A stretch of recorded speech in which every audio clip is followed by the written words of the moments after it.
आनंद सद्गुरु साईनाथ महाराज की जय।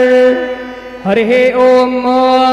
ब्राह्मणोऽस्य मुखमासीत् बाहो राजन्यः कृतः ओरोतदस्य वैश्यः पतिभ्यागो शूद्रो अजायतो धूपमग्रापयामि चंद्रमा मनसो जातश्चक्षुः सूर्यो अजायत श्रोत्राद्भायश्च प्राणश्च मुखा दगनेरजायत दीपं दर्शयामि धूपदीपान्ते महानैवेद्यं निवेदयामि।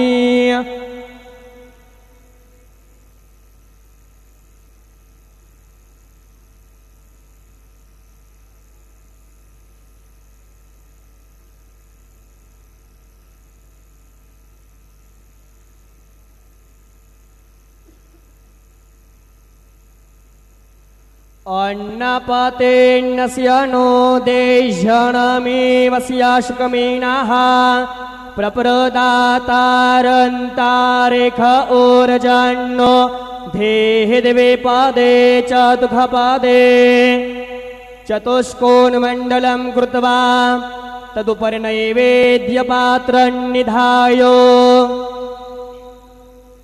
गायत्री मंत्रेण पात्रान् संप्रोक्ष्य धेनुमुद्रां प्रादर्शो ग्रासमुद्रायां सत्यन्त्वरतेन परिसिञ्चामि नैवेद्यं निवेदयामि। ॐ प्राणाय स्वाहा ॐ अपानाय स्वाहा ॐ व्यानाय स्वाहा ॐ उदानाय स्वाहा ॐ समानाय स्वाहा ॐ ब्रह्मणे नमः। नैवेद्यमध्ये पानीं समर्पयामि पुनर्नैवेद्यं निवेदयामि। ॐ प्राणाय स्वाहा ॐ अपानाय स्वाहा ॐ व्यानाय स्वाहा ॐ उदानाय स्वाहा ॐ समानाय स्वाहा ॐ ब्रह्मणे नमः।